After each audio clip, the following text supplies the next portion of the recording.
money zombies chasing empty riches, mindless robots passively comply. We're white blood cells, fighting this war, restoring balance, responsibility, family, community, and environment. Reject corruption. Reclaim your humanity. Welcome to the White Blood Cells Podcast. Afterwards, I walked back to him. As he's giving me the ticket, another, like his supervisor or something, pulled in and was like, you know how they kind of block you in? Yeah. He didn't block me in, but the motorcycle cop was off to the side of this kind of busy road, and then this guy pulls his truck in where he leaves the tail end of it out into traffic a little bit, and he's like attempting to be protective. There's plenty of shoulder to pull off on and not create danger, but he intentionally leaves his tail end of his car in traffic a little bit so as to like supposedly protect me. From him, or And anyway, after I got the ticket, I walked back to those guys. You know, I got out of my car and I walked back to both of them. And they like reach for their guns and they're like, "Sir, no." They're like, "Sir, this is very dangerous." And I know it's dangerous. And I get way over to the side and I just said, "I just want to talk to you for a minute." Because first of all, I wanted you to notice that, I don't know if you noticed while you're writing my ticket, but it's my birthday today. So I just wanted to point that out. Number one. And number two, I told you several times before you wrote me the ticket that I didn't harm anybody else. Nobody else was injured. Nobody else was even near me. And I know that doesn't matter to you, but it matters to me. And I just want to point out that what you're doing with the tail end of this car is causing way more imposition on way more people than anything that I did. You said that? I said this to these because it's true. Yeah. And they both had nothing to say to me at Really? that point. They both just kind of put their tail between their legs because they knew I was right. And see, this is the thing about most law enforcement is I think that intuitively they kind of have the white blood cells mentality, because if you go out of your way to go into that profession, the pay isn't great. So you're not doing it for pay. It's because you want to be serve and protecting. Yeah. And I believe that philosophically in their hearts, that's what they're doing. They just have been brainwashed that they're serving and protecting the wrong people. They're serving and protecting somebody up on this perch. They're not serving. They think, they've been convinced to believe. Now, I'm not a proponent of just speeding indiscriminately, right? I'm not saying that. And I'm not saying to be, defying all of Colorado revised statutes or, speeding laws or red lights or any of that stuff. I'm not saying to go out and defy that. But in the context of white blood cells, what I did want to say to them, and I didn't because I didn't think of this until I was on my hike and had my head cleared out, but I wanted to say that to those guys that I'm a law enforcement agent too. And I know you're laughing already. Citizens arrest? No, I'm not. No. The laws I am enforcing are God's laws. Okay. Right? Yeah. And really, honestly, that's what I try to do. Like if I pull over a guy in a Harley, I don't just say, "You're an asshole for riding a Harley." I say, I want you to think about something. I've told you this before. Yeah. The fact that you're impinging on other people's peace is something to take note of. And I just want you to think about it.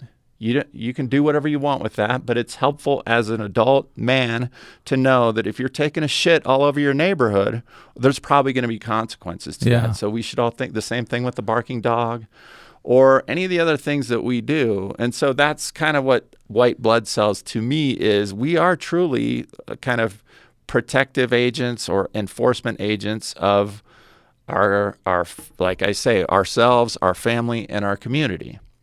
Community gets really conflated with modern day terms because I don't think anybody in modern culture, in modern American culture, has any idea of what community really means. Yeah.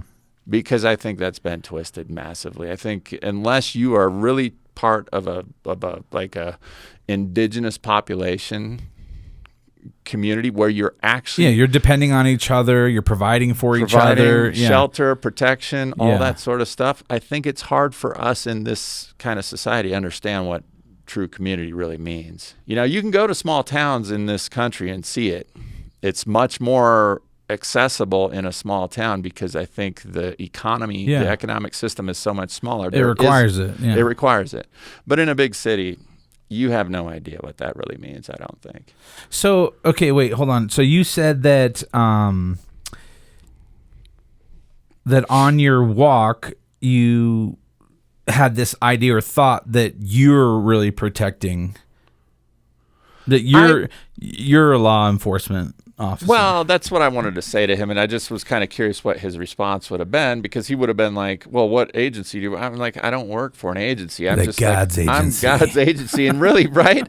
I mean, isn't that what men are? Like, if you read the identity books, if you read the Wild at Heart book, and you guys, I don't, there's probably a handful of you out there who've ever heard of this book, Wild at Heart. There's another book, and I refer to this multiple times on previous episodes too, is the Jamie Winship book, Living Fearless. He talks about identity. And those two books are very closely interwoven about this idea of what our true identity as men is. And it's, you know, it's slightly different for all of us, of course, but underneath it, there's I think a centralized theme to the fact that as men, we're providers and protectors. Is more or less what we are. And of, again, ourselves, our family, and our community.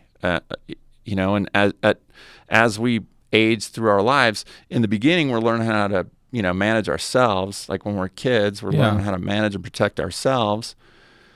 As we get to be teenagers, we're kind of hopefully mastering that a little bit. And then we have to, you know, start thinking about the family thing.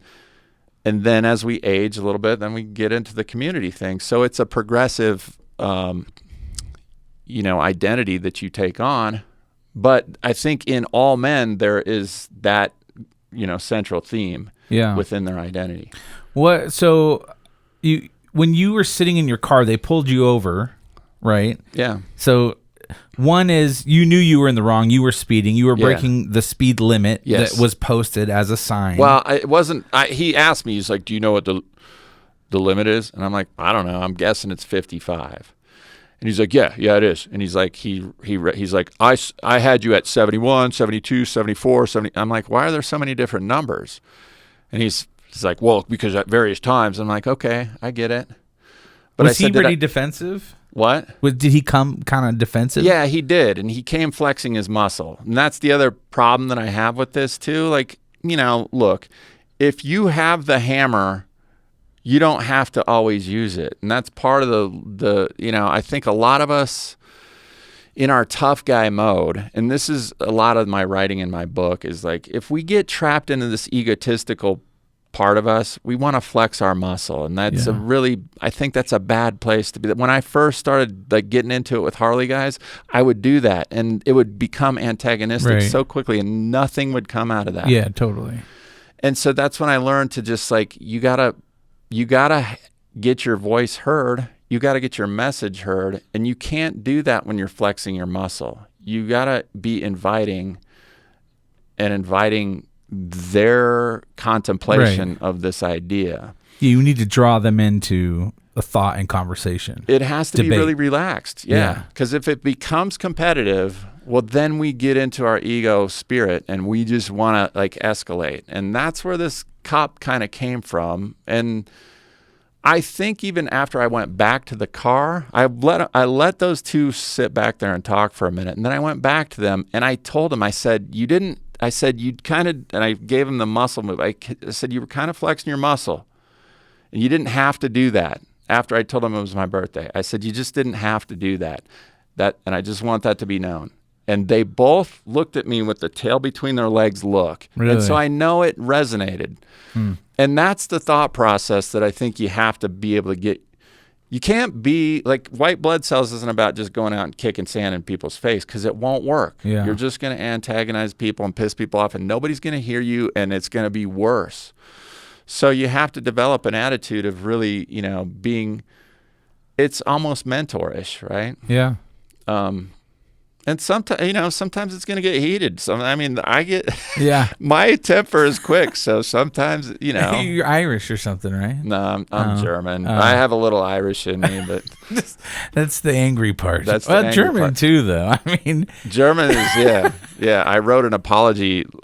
It's not even like, it's just my AA buddy and I have been talking. He's a young guy, and I really like him. He's a really grounded kid. But he talked about in AA I said, my addiction is rage or anger. And he goes, that's totally, I have another guy in our group that he says that same thing. He's like, his is not alcohol, it's rage. And we have all kinds of addicts in AA. And it's such a good platform to learn how to manage your addiction. yeah. But I wrote him an apology because just 2 days ago, I got pissed off about I'm telling him a story about some other kind of realtor client. Yeah. I always knock on realtors anymore. Yeah. Not gonna have any business after these. No one's gonna refer you, dude. Live. No. It's like, there's Ted Wedewer. No, I know. You're gonna end up on his podcast if you meet him at an event. No, but I just got a little pissed off about these kind of, I called it the Napoleon, or he called it the Napoleon man's complex. Oh, God. Yes, you're like littler, and so you're always trying to man up, and you're always trying to assert your authority. I've had some people, that's the only type of person I conflict with. Like, I'm pretty easygoing and laid back, and like, I let a lot of stuff go. I've got a really long fuse. But then when there's that person who's like, and usually they're short, they're like short, and so like they've had to always pretend like they're bigger than they are, and so then they just put this energy out there like, what, and you're like, sit down before I sweep kick you. There is something innately provocative about that. This guy has like redheads too. Ouch. I'm not. No, I don't. They're short redheaded. It's next level. Yeah. No, this guy has like 7 designations after his name. Yeah. And he's on every board, and he's like just trying to, the letter of the law kind of guy. And he was flexing his muscle on that stuff with me and Tara, because Tara had written an offer or something. Mm-hmm. He just was splitting hairs over some just total nonsense. So I was telling this guy Charlie about, and I got really heated up, just in retelling this story, and I said some really silly things. And so later I wrote him an email, and I said, see, that was an example of me getting caught in my rage, in kind of my rage loop. And thankfully I caught myself this morning and got myself out of it because I read some Proverbs. And I typed him that email, and I said, I just want to apologize because I said some things that were unnecessary and mean and thoughtless. So I just wanted to apologize to you, and not that I was saying anything about him, but I just wanted to put the apology out. That's there. good. Living above reproach. Well, I think that ownership of your shortcomings is reconciling for yourself. Yeah. If not, it's just putting good karma out there too, I think. Yeah, I think doing the right thing. I don't believe in karma, but I believe in sowing. That's a bad word, isn't it? In the Christian, universe. Karma is a whole another philosophy in religion. I apologize. Sowing seeds, though, right? Like I similarly do something with my children, and my wife is good at this too. It's like when we realize that maybe we responded too aggressively or we did the wrong thing, I'll try to go to my children and say, hey, I'm sorry that I did that, and please forgive me. Yeah. Because I want them to know that, one is I truly do care about them and love them, but then also that I am working on myself and I'm not perfect. And so if I can own my flaws and the areas where I'm not that strong, that like they'll hopefully see that and be like, my dad's a good person. Like, he's not just thinking he's whatever and he doesn't do anything wrong and he never messes up. So I'm hoping it makes a positive impact in their life. Absolutely. Modeling good behavior is way better than, saying something and not doing it. But ownership, that ownership thing is our biggest problem in this culture. And that was one of the topics that I wanted to talk about. So another good segue, There right? we go. This is natural. Natural segue. No, the victimization concept in this culture is a real problem because it just basically always, your problems are the result of somebody else. They're never, in this culture, we're convinced constantly to believe, and those were some of the television commercials that I was trying to record, just in noticing how many of them are just about this woe is me, kind of poor me, and like there's always a magic solution from this company that's going to sell you the magic fix, instead of you just saying like, oh, I could have been more responsible about this, or I could have taken ownership. It's always somebody else's problem, and dude, that's what I think is our biggest problem, is that I was thinking about this too, like you probably didn't go to any fraternity functions in your younger years, did you? Oh, dude, I was doing cake stands in the backyard at the teak house, bro. The teaks. I forgot about that. Yeah. No, I mean, I know of them. When I lived up in Greeley, we lived 18th and 8th right next to the college, and the teak house was literally our neighbor. Were they? So there were some ragers. And so we, as a Christian fraternity of brothers, I had 6 dudes living in my house. We created a big sign for the front of our house called the Dog Pound. Yeah. And then we would do root beer kegers. And we had like a sound system. You guys and we are would bad crank. motherfuckers, dude. Yeah. Oh my God. Root beer keg. We gotta come up with a meme for that or something, don't we? You guys hear that? Root beer keggers. Anybody got a meme for that one? Yeah. Send that back. Throw out the memes. No, but so did you haze each other in your Christian fraternity? I mean, not really hazing, but there was a brotherhood of like, nut taps and like, credit cards up the stairs and, just totally. See, dudes always do that. You get a group of guys together, they're always going to do that. I rust a couple fraternities and whatever. Okay. Of course you're popular. What? Tennis player, tall. No, I wasn't. I got handsome, somebody spread a rumor that I was gay, and I got seriously, I don't know where really? Because I wasn't. You don't come off with too many gay vibes. I mean, I didn't know you when you were young, so. I had some wavy hair or something. I had hair back then. Dude, you've still yet to show me a photo of you, like. We'll bust out the yearbook, bro. I want to see you. I had a flat top year. for a while, but I think freshman year of college, I think I had some wavy hair. It was the 80s. Yeah, dude. Yeah. My buddy posted a picture of himself. He looks a lot like me, but Val Kilmer just passed away, and my buddy Jason, I know you're out there. He just posted a picture of himself in his looking like Val Kilmer in his West Point full dress uniform. He does look exactly like Val Kilmer, and he said, "Yeah, back then my code name was Iceman." So something cheesy. So I mean, yeah, those were the good old days. I don't look like that anymore, but I was I was closer to Sting. Somebody told me I look like Sting. I could see that anyway, actually. Yeah.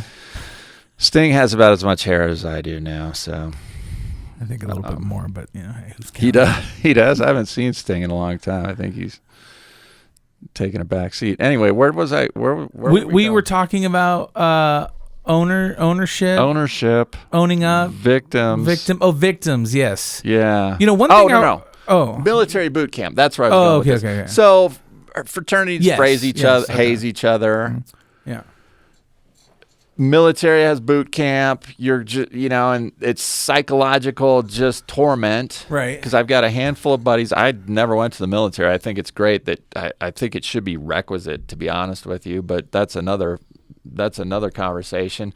But even on team sports, most team sports, there's some element of like testing your psychological will to take some shit, right? And if you can't take it, if you can't take some ribbing, well, you're just going to get ousted. And that's not such a bad thing, because if your skin is so thin that you can't tolerate some psychological adversity, well, you're not going to make it on the team, and you're not going to help the team, right? I was talking to somebody about this at lunch today. Really? Yeah, we were talking about how we think that they need to bring bullying back.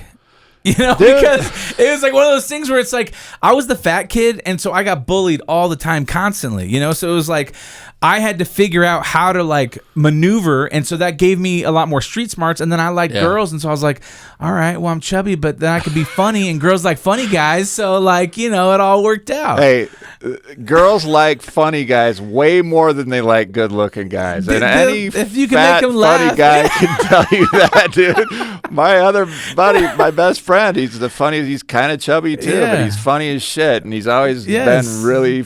I never had a problem getting the ladies, but it was because I was thankful to the bullies. Thank you out there, all the bullies. The bullies, David Silva. You know who you are. You're gonna name people out personally, though. No one's gonna find these guys. Oh my God, that's right. You never know. This thing might blow up, and these bullies will come back to haunt you, be like, bro. And they'll be like, "Oh, look at you, look at you now." No, but anyways, there's something a place. To that. There's a place for it, and seriously, that's why guys had to go through all that stuff, because guys have to perform. Mm-hmm. You know, even in this modern culture where if all you have to do is go out there and be a better salesman than the next guy, well, that hazing helped you at some point or another. Your rejection, you gotta be able to toughen up and handle adversity, and there's just no workaround on that. The bummer is, and the thing about this whole victimhood thing is, it's obviously targeted at women, but then all of it now it's also bled into guys, because guys in this younger generation, I think it's the millennial generation, unfortunately. I think the guys younger than that generation have recognized this problem, but they're still kind of caught in it because there's no social forces out there. Like, unless you're in a fraternity, which I don't know what they're like now. I'm sure they still haze each other. But I mean, unless some Karen mom like sued them for, They probably did. I'm not saying that's totally, nobody's advocating for doing keg stands and whatever they do. I don't know. Maybe that's good or bad. Waterboarding or waterboarding. Did they do waterboarding? No, I don't know. The paddling where it's like strip down your underwear and just get beat with the paddle. There's probably some secret stuff that we'll never know. So I'll get Seth or somebody on here to tell us about the real stuff that happened. But military stuff too. I mean, like, I think the military, I've been told, is far, far different now than it was 20 years ago. Oh, I bet. In terms of just boot camp. We've seen movies like Full Metal Jacket, dude, right? Full Metal Jacket was pretty intense, but I think that was pretty close to reality. Yeah. Right? For that time. My dad talked about, I asked him, and he's like a total snowflake. My own dad is like a total snowflake. He was in the National Guard. He pulled a Bill Clinton and jumped in the National Guard when they got pregnant with me. To avoid the draft, right? But he still went through boot camp, and I've talked to him about this. I'm like, would you be allowed to be just a total sissy? And he's like, no, there's no way. Yeah, you would get your ass kicked, and there's a reason for, like, you just have to have a certain amount of tolerance for adversity to fight a war for sure, but to go do anything else in life. I know this might sound controversial when I say this. No way. So, and this is not necessarily what I believe or how I think, but a thought, just came to me as we're talking about this. Could it be women being more prominent in society that causes the nurturing, like, oh, don't bully, like, don't do these things, like, this is a precious little snowflake, we have to protect them. And it's like, because dudes, right, it's like you think of the classic, like, football coach, it's like you're on a team of football players, like, be a man, and I'm always torn because I have some friends that have said, oh, therapy's been really good for me, and, like, being more self-aware of my emotions and blah blah blah. But again, going back to the whole idea of, when you're at war, nobody gives a crap. You take your gun and you go run out into that field, right, and you might die. Well, stay in this ditch and like, eat a can of Spam for the next, like, 3 days in the rain, and nobody cares about your feelings. Nobody cares if you don't like it. Yeah, you it's just like, gotta suck it up. Yeah. It's funny that you say that, because and there's a bunch to the female kind of orientation or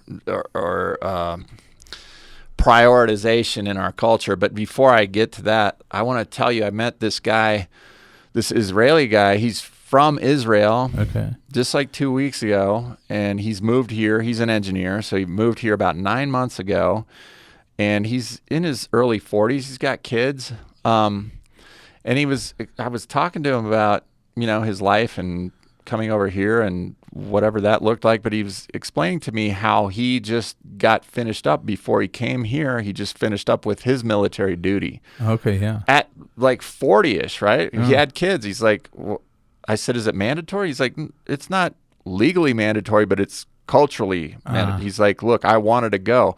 And he said it's kind of interesting there because they're really, this is this sensitive term that we've gotten in trouble. They're very nationalistic. Right? Oh, yeah. You have to, he's like, look, the United States has this interesting kind of unique status. They've got an ocean on either side of them, and they've got pretty easily protectable borders, and it's never been attacked by another country in all of its history, right? Right.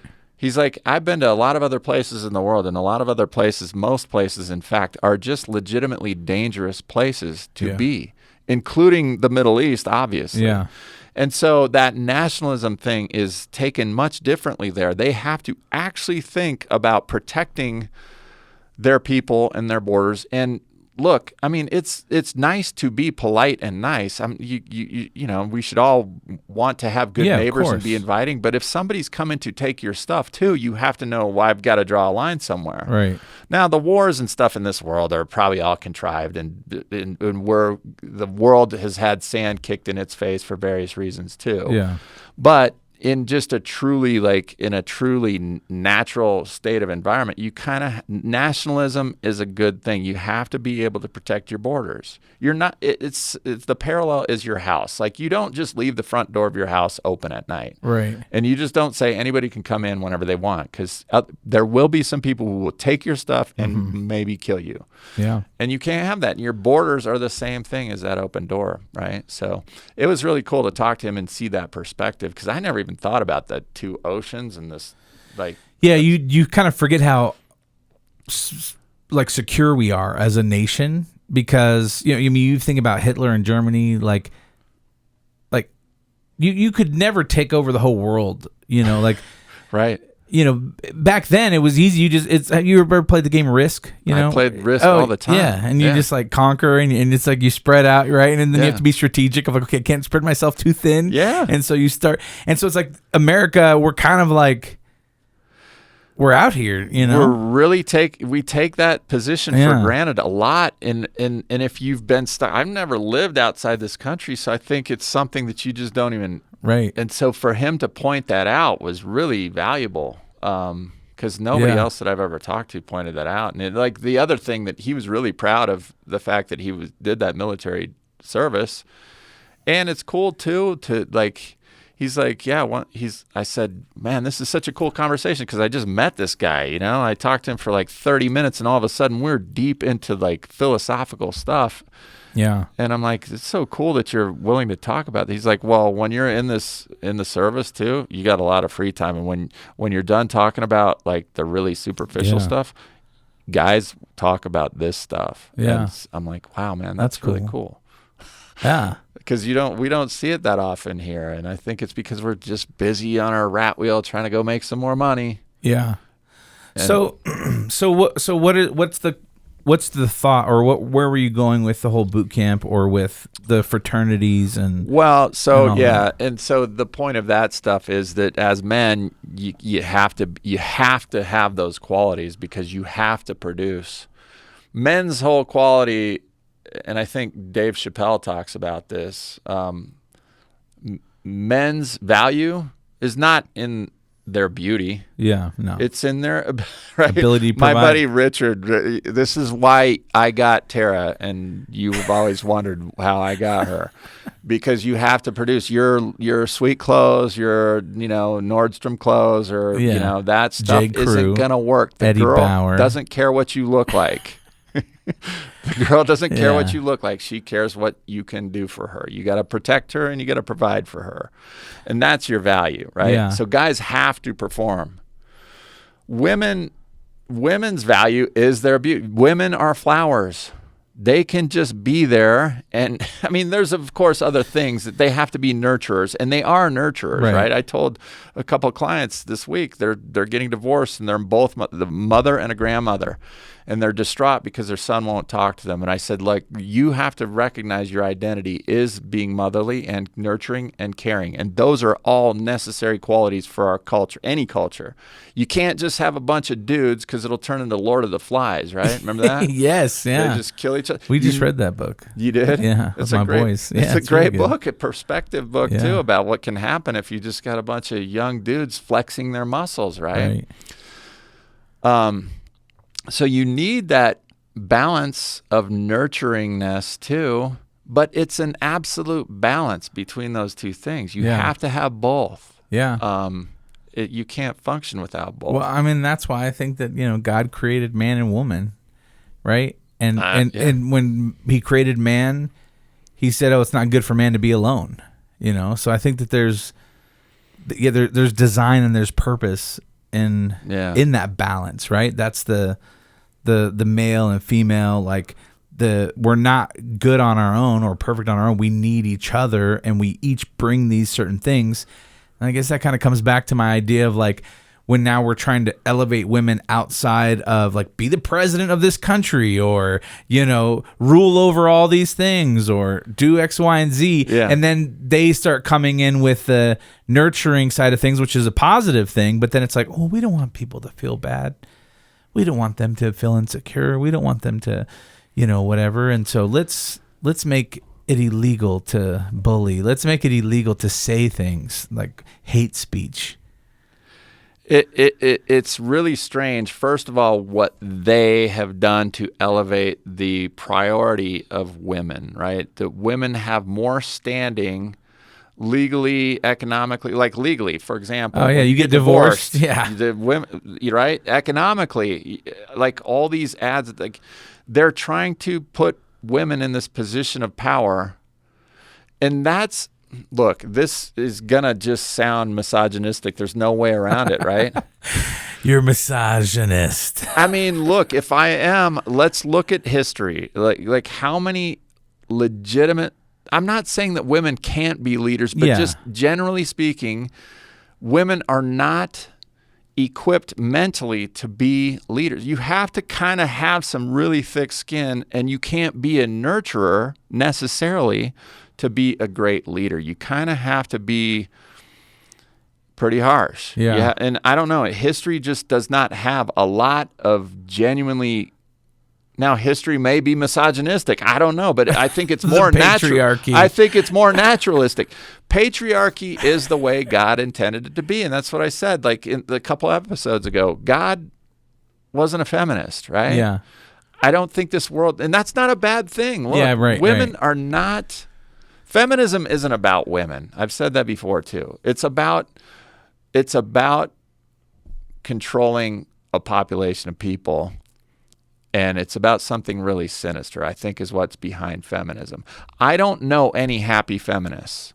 No, If you're out there, jump on this and comment and make the counter argument. I want to see what your happiness is based upon, because I don't believe that that's a natural state of being for women. Women aren't naturally prone to want to be super competitive. Right. They can be. Right. But I'm not saying in their natural state of mind, they're nurturers, I think. Yeah. Like what I was saying about men is they're protectors and providers. Women's natural instinct is nurturing and caring for families, right? Yeah. And then if they're feminist and a vegan, oh man, then it's a double whammy. Double whammy. Wow, man. It's so crazy when you see the purple hair people out there, they just never are smiling. And I'm sure there's some people who would say they're happy, but I mean, I think it's a real conflict for them as much as it is for us to watch it happening. Yeah. It's just, that whole comment that Tucker Carlson said all the time when he's on air is weak men and angry women.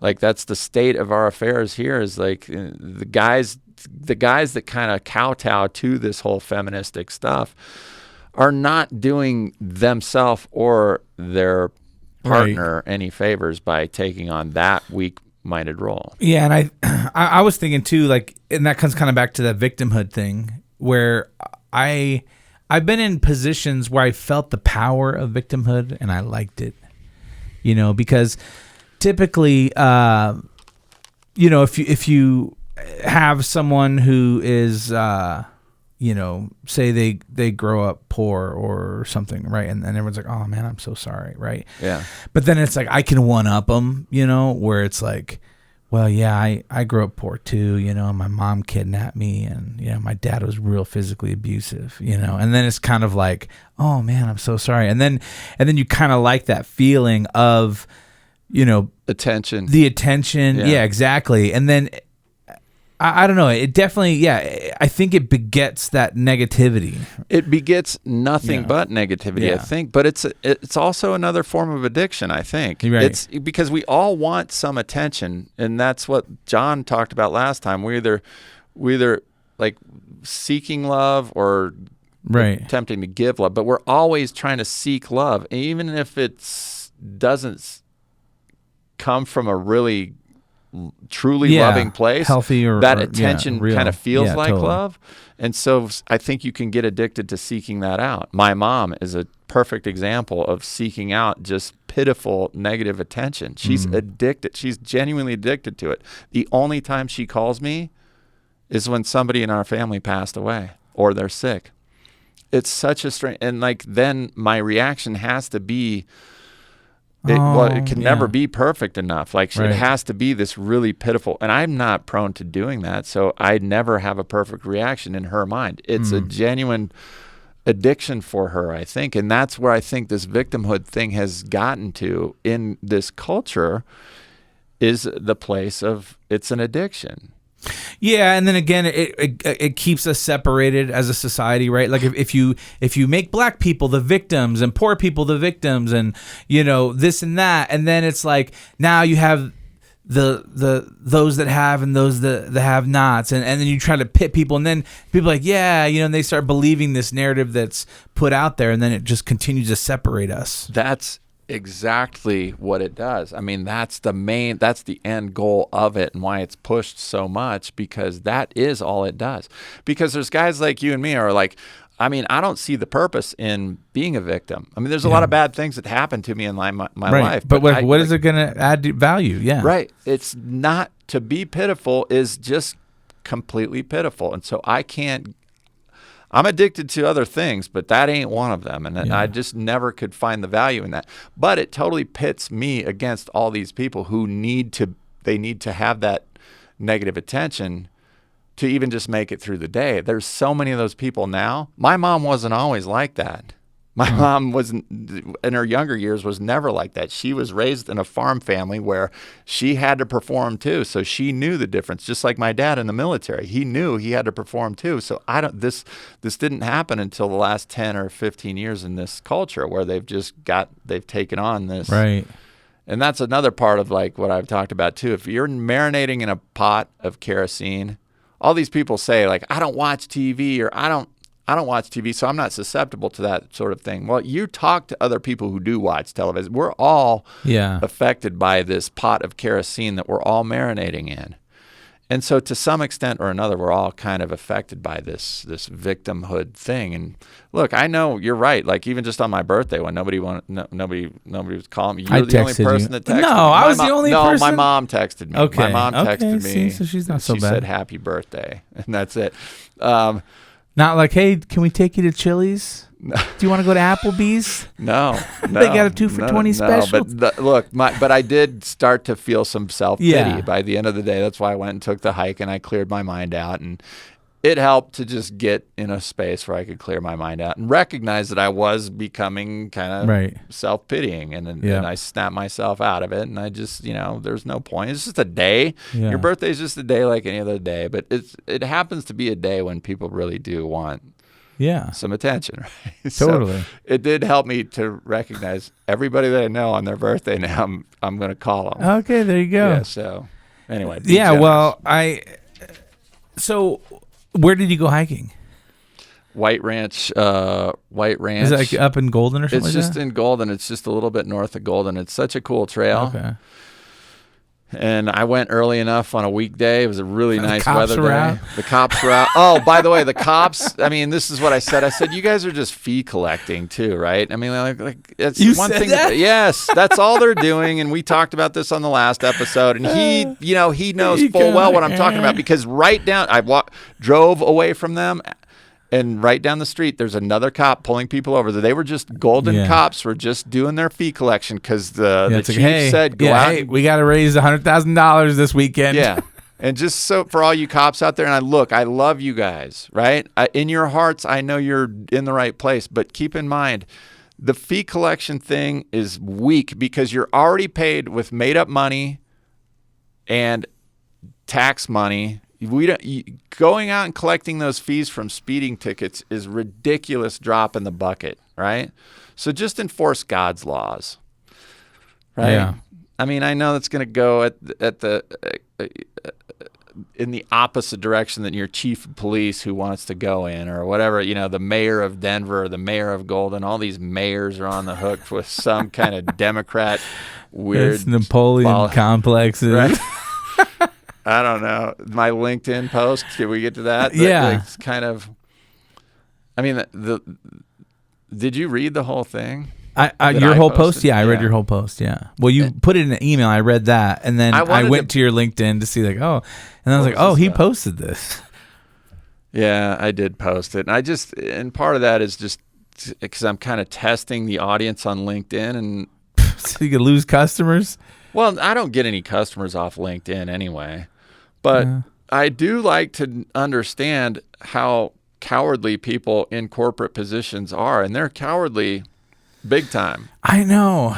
But I guess, and this is one of those things, right? Even for me, when we first started the show, it was hard for me. Like, it's scary to talk about the things that we talk about in some ways, because in my professional life, I really try to remain neutral. Like, I don't really want to ruffle someone's feathers or make them feel bad or whatever it might be. And I have some good relationships with people who I know would never in a million years agree with me what I think personally about Trump or, religion, whatever that might be. But I'm not trying to change someone's mind or anything like that. I'm just trying to love people well. Yeah. And I don't feel like I need to be controversial in order to flip them to my side, Well, you may not. I do. I feel like some people have to be controversial. It's maybe not as much in your DNA as it is in mine to be controversial. Well, you were designed that way. I'm designed that way. But there's a purpose for both of us, right? Just like there's a purpose for Trump. Trump is the sharpest angle I can see, right? And we need a guy like him too. And as many people think that, that guy's just a lunatic. Maybe he is a lunatic, but you have to understand there's good and bad in everybody. Right. Every single person. That's the thing that blows my mind. Like right now, all so many liberals on my Facebook feed are posting all these things, and I'm thinking, don't you want us to get better? Like you're just complaining about a person and a man. You're not once saying, hey, actually, these policies are good. We spent $1 billion on a form to take a survey for national parks that then nobody knew where the answers to the survey went. We're spending $1 billion a year. Do you know how many people we could help with $1 billion a year to help communities and help people? We were spending it on a form, and then they got rid of that. They said, hey, this is a waste. This is terrible spending. But then all you can say is orange man bad, not like, I don't like the guy, but hey, we shouldn't be wasting $1 billion on a form. Yeah. You know, and it takes a really objective person, somebody who can disconnect their own ego from these things to truly analyze these things for what they are. Because like if you can just recognize there's good and bad in every single person, including yourself, right? We all have some good and bad, and there's no way around it. If you can start there, then I think it makes it a lot easier to analyze these situations more objectively. I mean, even if you don't like Donald Trump, you have to understand that this guy he's not a total dummy. right. He's surrounded by people that have some capacity to understand this thing. And he's not Hitler. And he's not Hitler. And like, look, I don't even know if Hitler is Hitler, right? That's right. The victors write the victors story. write the story, and so that's something else to note. Is like you have to be able to step back from these situations and understand that all these stories have nuance, but they also have, like, do you notice this News Nation? You don't watch TV a lot, but there's a new news channel. News Nation? Maybe it's called News Nation, but it's owned by CoStar. It's owned by. Did they just go public recently? I think it's been around for a while, maybe a year. Cuomo went there, right?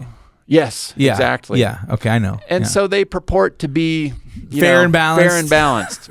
Dude, everybody is got their angle. Right. Where nobody is fair and balanced, right? You're all advocating mostly for yourself, but there's also maybe some agenda depending on where your paycheck is coming from. Yeah. And that's something that people have to start getting their freaking arms around. Depending on where your paycheck is coming from, that's what's going to spin your influence mostly. And that's why I think self-employed people, that's why I just think that I really like people who are self-employed, because they don't have that bias and influence as much. I mean, they can, because it's like my buddy's like, well, my client base is, and if you're really susceptible, if you're really hooked on money, if you're really hooked on convenience and those things, well, then you're going to be susceptible to having any philosophical standing. Yeah.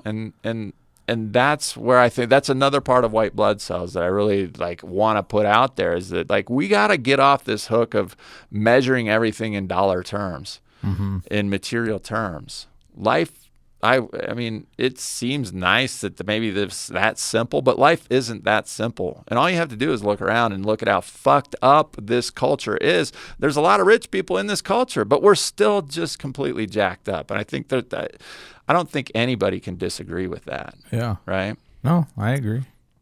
I'm ranting. I like it. Get me. Get you spun up. Get me off or one person watching on Twitch. Really? There's a person. Oh, we got there? one person out there watching. Say on Twitch. hello, Twitch person. Yeah, I know. Give us a comment. Maybe they're just playing vids. Maybe it's your. Is it Luke? Luke, are you watching? Yeah. Anyway, I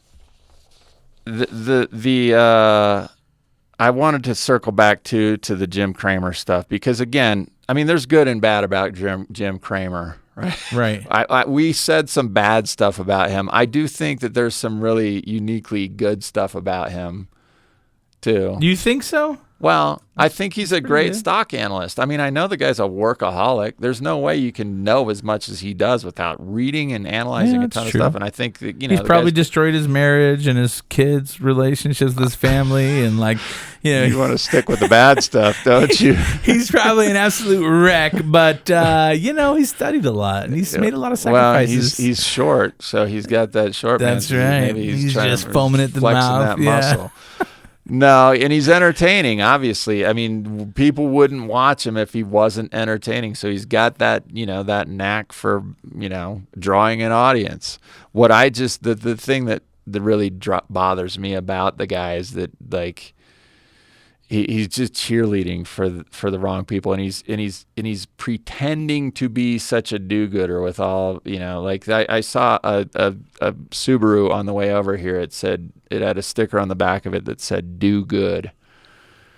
Look, if you're the kind of person who's doing good, you don't have to advertise it. Just go do it and shut the fuck up. You don't need to advertise that you're doing good. Right. You don't need pats on your own back. Well, you know, Just so go do it. there's a verse in the Bible that talks about that says, you know, when you're fasting, like, you know, when you're you know, sustaining from food and connecting with God, don't look like you're hungry and you know, miserable. Like, wash your face and go out there and you know, stand up and be proud. Don't be like, oh, again, the Woe is victim. me. Oh, I'm so hungry. Oh, I'm fasting for the Lord right now. Look at what I'm doing. Look what I'm doing. Yeah, it's like, hey, no one should know. Right. And your reward will be in heaven.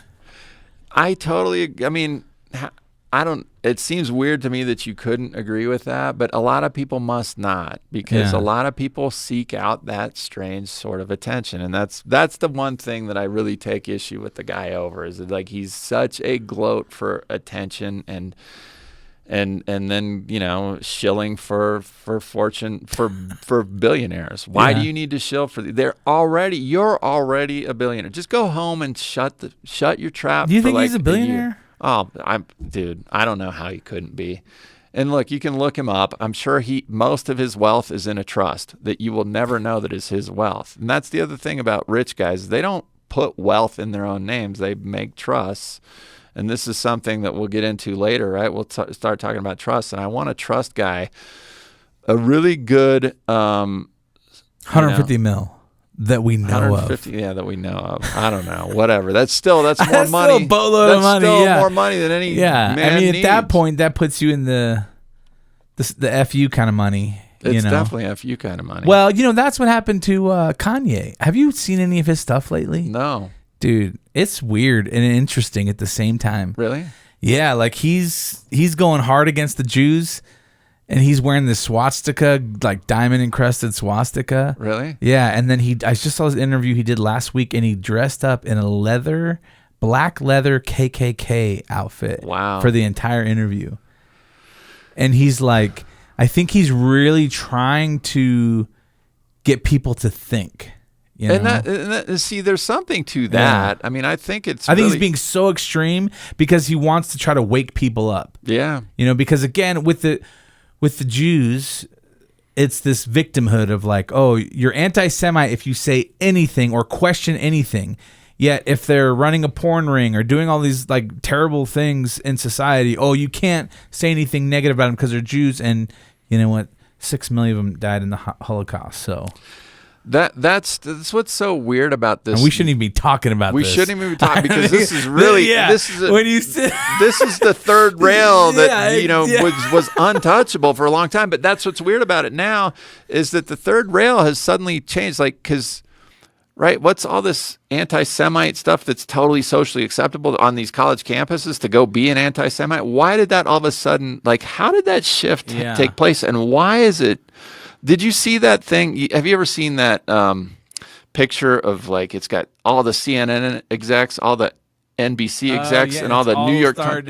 It's all, that's strange. They're all executive level people, and there's hundreds of them, and like 98% of them are Jewish people, right? And that's been around for a long time. Yeah. Somebody put that picture out, and they said, what's the one thing that all these people have in common? And at the bottom, the punchline is that they're all Muslims. they're Jew, and this is what's weird. That's what's weird about this twist on. And I think we've talked about this before. I don't understand. Maybe we haven't talked about it. That the Jewish people that I know say they don't believe in God. There's a lot of Jewish people that I know that say they're just cultural Jews. Right. So. And I'm like, dude, how can you say you're a Jew if you don't believe in God? And so, like, there's nuance, obviously, in this too, right? There's the guy that I met from Israel. He is a Bible reader. We talked about it a lot. He reads. Yeah, the Torah and all that stuff. He reads the Torah every day. Like, they just have a program where, like, they read a book a week. Hey, I finished the Bible, by the way. Oh, good for you. Read the entire Bible. That's good. Yeah, 90 days. Yeah. Now I'm going to get back on and do another. I'm not going to do another 90 because that was like. That's intense. It was intense. Yeah, it was very intense, but it was good and I enjoyed it. But I'm going to maybe stretch out to a year now. Like they have tons of year programs, and then I'll just get on a year program. And that's what I think he said. They just do it like, and then they start again because there's 52 books is what he told me in the Torah, I guess, the Old Testament. I don't know if the Torah is slightly different than the Old I think Testament. that's the whole Bible. Is it? Yeah, I think in the Torah, I mean, I don't think there's, I don't know. Well, there's the Tanakh. There's I don't know. But he reads it a lot. Things, and my point is this, is that, I mean, I think if there's a distinction between people who believe in God and people who are proclaimed to be cultural Jewish people, which is different. I don't know. I guess then you have to figure out, like, what is your basis? What is your moral foundation, And is it about money? Is your moral foundation about money and power? Yeah.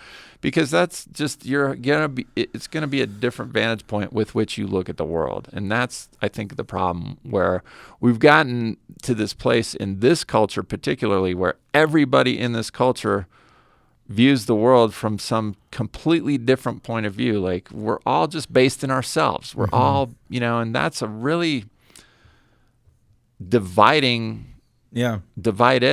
place to come from, right? There's no reason for unity in an environment where you're all just focused on your own. Right. You're out to get yours. Yeah. I'm out to get mine. Got to get mine, Right. And then you're just, when you're focused on that money and focused on getting yours, then you're like doing whatever it is to crush the person below you so you can get yours. And that defies our nature as social creatures. Right? Yeah. I mean, just at that very basic level, knowing that we're social creatures, that defies that. And there's a reason why they keep kicking sand in our face to keep us in that state of mind. And we talked about this off air before we got on. The legalization of marijuana has something really sinister to do with that too, I believe, because, I mean, the correlation with how me-oriented people have become since they legalized pot, that's a really sharp angle, I think, if you look at a curve on how me-oriented people became. In this state, I think it was 2014 when they legalized pot, right? I think so. I mean... And I don't think it's done anything good. And then where's all that tax money? Oh yeah, that's a good, really, really good point, right?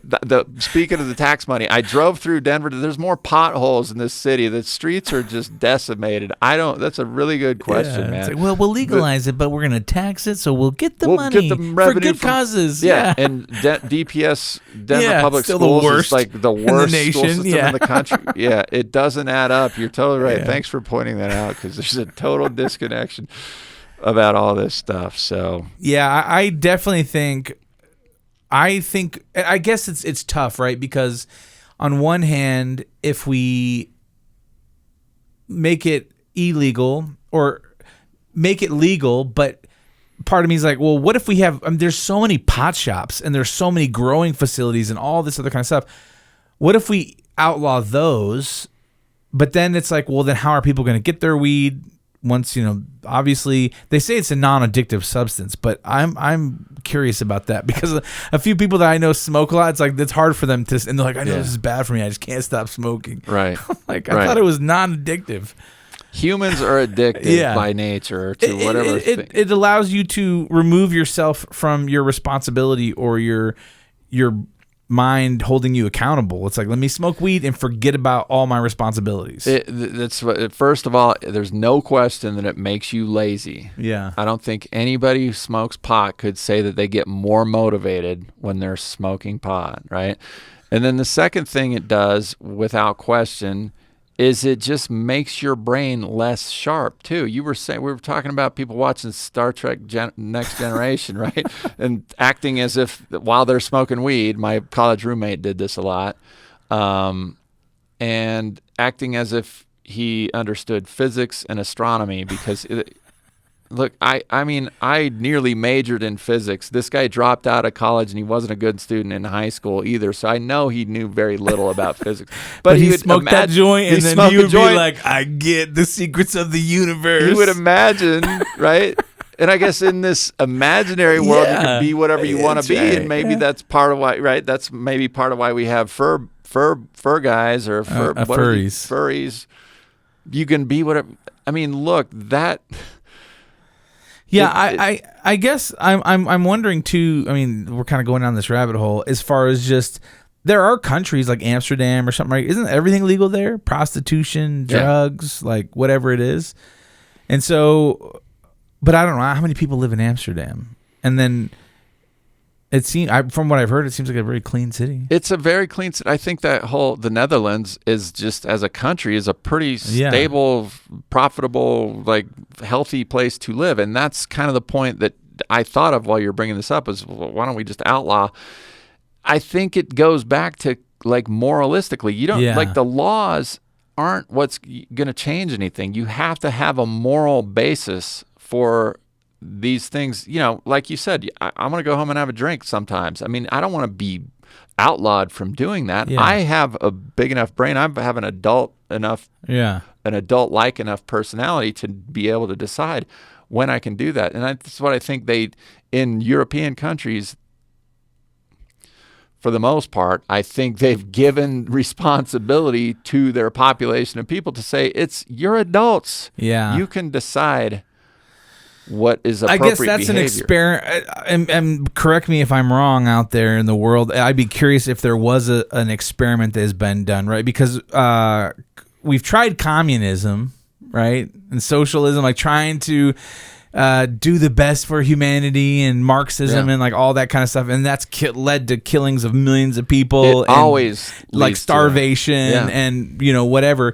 And so, what is the opposite of that? Like having no ruler. Does it become Lord of the Flies? I guess. Well, that's my question. Because we talked about this, the whole anarchy and all that kind of stuff. The anarchy thing. You have to have some. You have to have some government to provide certain things for a culture that's as big as ours is. You have to have certain things that, roads can't be built by private parties. Well, Ayn Rand would argue that. And there may be some ways I just believe in limited government. Yeah. You need to limit it as much as possible. And mostly why I believe in it is not for my own reasons. It's because I've read the guys that designed the kind of structure of this country. Those guys were really, really smart guys who thought this through pretty extensively, way more than we have. Right. Because those French philosophers that preceded our guys were really thinking about this a lot then too, about individual liberty and the balance between that, and you have to kind of have some HOA, some government, some centralized control over certain things. But the more you can localize that and have it be in the hands of people that are close to that system. That's why they delegated education to the states, even back in the early 20th century. They delegated education to the states so that the states could decide based on their population how they were going to handle that. And that's why we have the United States, because it's up to the states. There was only a very limited set of stuff that the federal government was there for. Yeah. And a standing army was not one of those things. That's not the Constitution did not ever provide for a standing army, because then once you create that standing army, once you create a martial law system, that's how you get this kind of that combined with the crooked money system that we have is how these guys stay in power, and you get this like too big to fail kind of stuff going on. Well, and I think so. Then what that makes me realize is that it really comes back down to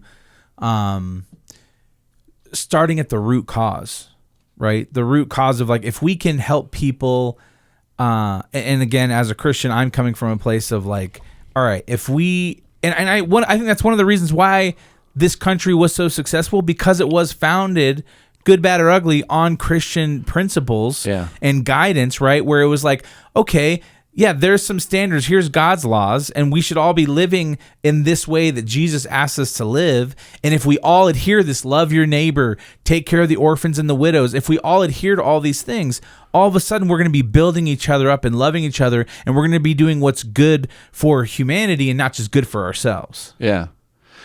And that's exactly right. The title of my second book that I'm working on a little bit, even though I haven't finished my first I was book. like, wait, is the first one out yet? I have 3 books in my mind. Okay, trilogy. So it's like Star Wars. It's not a Star Wars trilogy. No, but the second book, and this is very serious. This is my quote, and I want this to be marked as my quote. We got it stamped. When I die, Friday, I just want April 4th, if there's 2025. no other quote that goes down to my credit, this is the one that I want. That's right. Okay. The title of the book, though, is going to be The Greater Good is for the Willing, Not the Forced. Okay, and so that kind of fits in, or in my mind. Are we going to see that on your tombstone?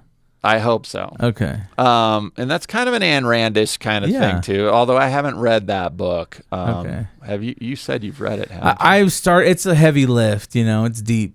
Yeah. She has another book but if you did you watch her like Ted Koppel interview back in the 60s or? I've seen a little bit of her talk. I didn't watch the whole interview, and it's been a long time, so I know she's kind of a grouchy old gal, isn't she? They called her the bitch, or they do call her the bitch, don't they? I mean, I think she could have been more. The thing I don't like necessarily about her is because she was anti-religion and God. She probably just had a bad experience in her youth, and then she was throwing the baby out with the bathwater. Right. But that's exactly what I said on that short that we talked about with you. That one got a lot of views. Did too. it really? Yeah. Okay, nice. Throwing the baby out with the bathwater. People like that. No, I think that was a good point that you said about religion. Just did a horrible job of representing conservative ideas, right? And I think it did. And but the greater good being for the willing, not the forced, is kind of fits in with biblical thinking. You have to, in your heart, have it. It's a choice. It's your choice. You can't be forced to, give money to. There's no intent if you're forced to give money to the needy, right? If you're willing to do it, the natural setup of that just makes the system work a lot better. And that's the whole point of free markets, right? That's why Ayn Rand was a proponent of, and that's why all libertarians are a proponent first of the rights of the individual. Mm-hmm. The rights of the individual need to be protected. Now, that's not to say that you have to be a gloat and you have to be, that's the nuance of this. Being a gloat and being me-oriented is not the same as upholding the rights of the individual. The rights of the individual need to be upheld by the law so that the individual doesn't get run over by groups of people. Because groups of people will always, and this is evidenced out, like you said, communism, socialism, even if you have an HOA, an HOA of 10 people are going to step on the one guy. Somebody. Yeah. They're going to, so that's the problem. Whoever came up with legal fictions was, on one hand, it's good because you can consolidate resources because you got to kind of do that. It's kind of cool. How are we going to build a bridge? You got to get a bunch of guys together to do it. Well, who's going to own the bridge? How are we, who's going to pay for it and all that stuff? So you got to figure this out. Like, how are we going to organize it? So there's a point to creating legal fictions, corporations, LLCs, whatever it is. A government is essentially a legal fiction. But at a certain point, too, you have to understand that eventually they're going to trample the rights of the individual. Yeah. And that's why John Locke, Thomas Jefferson, Ben Franklin, all those guys recognized that in the beginning. We got to protect that set of rights above all else. That's just a theoretical thing that you must do. And that's where I think the libertarian philosophy gets conflated with anarchism, and it's not the same thing. There's a lot of nuance in these things, right? Yeah. I think. I don't know. I think so. I think 100%. Getting intense today. We had a good conversation. Yeah. Kind of all over the It's all over the map a little bit. I just wanted to mic drop on this idea that I know we didn't actually get the prop to do it, but did you want an actual? That tariffs didn't work, as evidenced by the stock market. I don't know if any of you guys have been watching the stock market the last 2 days. Tariffs didn't work. He announced that he was going to do tariffs 2 days ago, and then the stock market took a giant shit. And so all these people on the news are saying, tariffs didn't work. And a lot of people buy into this idea too. I mean, tariffs are going to take more than 2 days to quote unquote work. And again, measuring them by way of what the stock market is doing. We've been living like an MC Hammer in this country for like the last 20 or 30 or maybe 50 years. To undo that, and I don't know if tariffs are the way to undo that, but any solution is going to take 20 or 30 or 50 years to come about, I think. And so I'm just laughing at the whole media system that's just like, see, we told you so. They didn't work. Right. Yeah.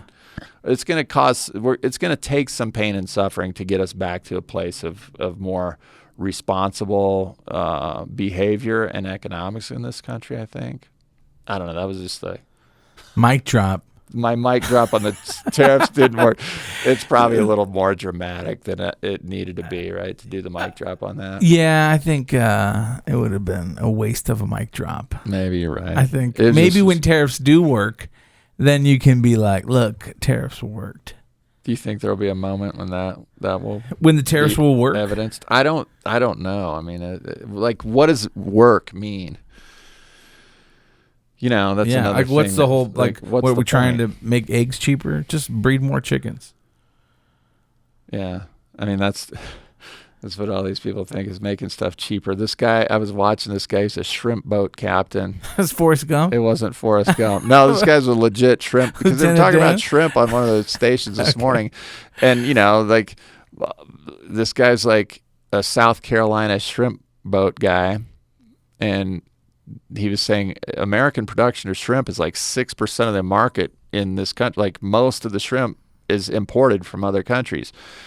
And they're like, well, you know, do you think that the shrimp that are imported are, I mean, is it better quality? Or he's like, absolutely not. I mean, they're like the shrimp farms, and he explained like they're cutting down mangroves and they're farming shrimp in these really kind of environmentally gross conditions in parts of Vietnam or Thailand, wherever they're doing it. And most of the imports are just horrible quality shrimp. And he's like, so, you know, we go with the saying that, you know, cheap, good shrimp aren't cheap, and good seafood isn't cheap, and cheap seafood isn't good. Yeah.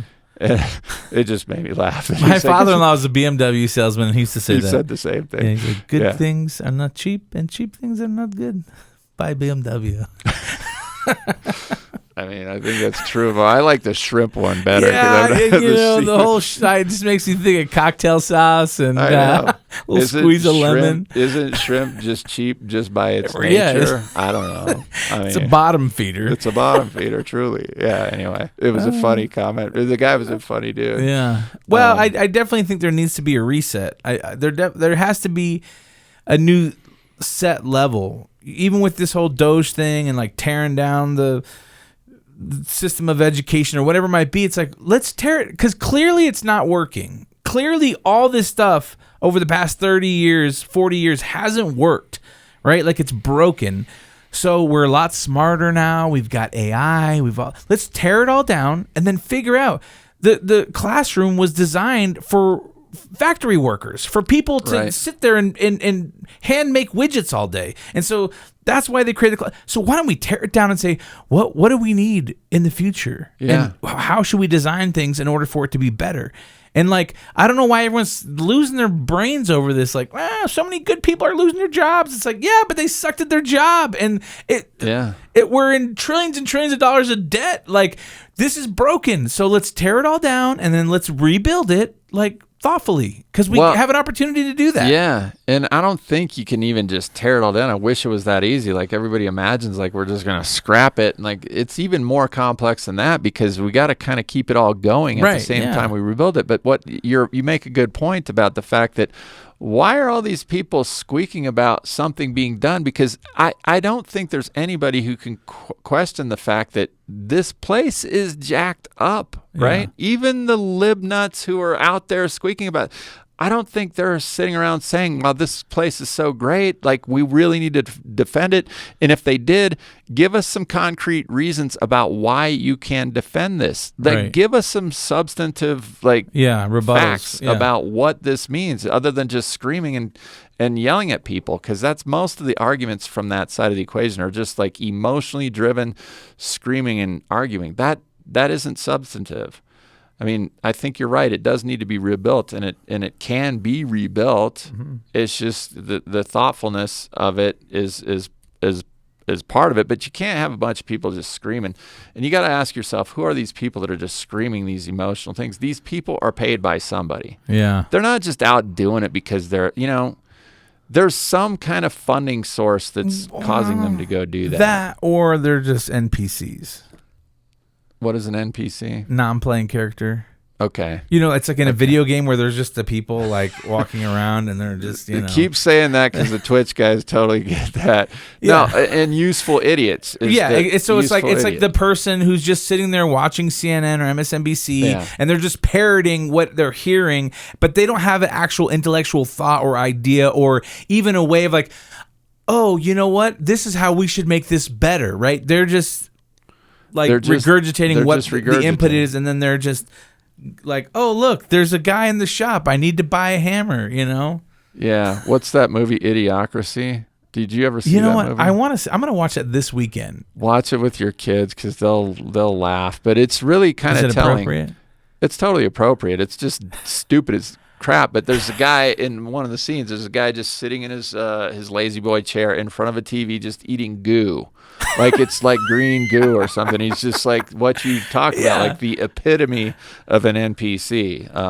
And that's like kind of the direction that we're going in this country. But, it just takes a little exercise of your brain to get out of that, like exercise your capability to have some thoughtful conversations about things and just ask yourself, I mean, is this worth thinking about? Like, why do we do? Well, just ask yourself why.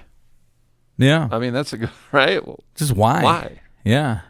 I mean, that's a good starting place, I think. Well, I think the future looks bright, I do too. I'm really we got people like you in this world who are just passionate about making things better and like, getting the word out there and stuff like that, and they're thoughtful thinkers, and so I think we're on the dawn of the age of Aquarius. Seriously, after a forest fire, it was green shoots. Yeah, right? Exactly. Yeah. I mean, not that this is forest fire. I think it's just good to ask why and then to get out and do some stuff about it. Yeah. Anyway, I don't know. Yeah. That's a wrap, huh? Yeah, I mean, we had somebody pop up on YouTube today. Oh, nice. Somebody's Hello, still on YouTuber. Twitch. I don't know who's on Twitch. Well, we're going to find out. Who Twitch is an audience that I really want to tap into. Audience of one. I don't even know how they found us, but hey, thank you for sticking around this long. Yeah, thank you. We can't stick recordings up onto Twitch yet, so we just have to do live streams. And one thing I was thinking about doing is just doing some readings out of some books. Sure. And then just commenting on that. Do you want to leave us with a couple proverbs that you've pulled a couple for proverbs? Today's? Yeah, let's maybe send people off this weekend with some inspirational wisdom. My favorite goes back to my Whores and Robots when we first met. How much better to get wisdom than gold? To get understanding is to be chosen rather than silver. That's one of my favorites.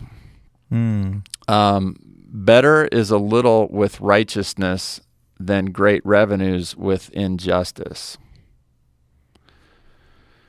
And then the last one that I'll, there's a couple. The name of the Lord is a strong tower. The righteousness man runs into it. Excuse me. I'm terrible at reading stuff.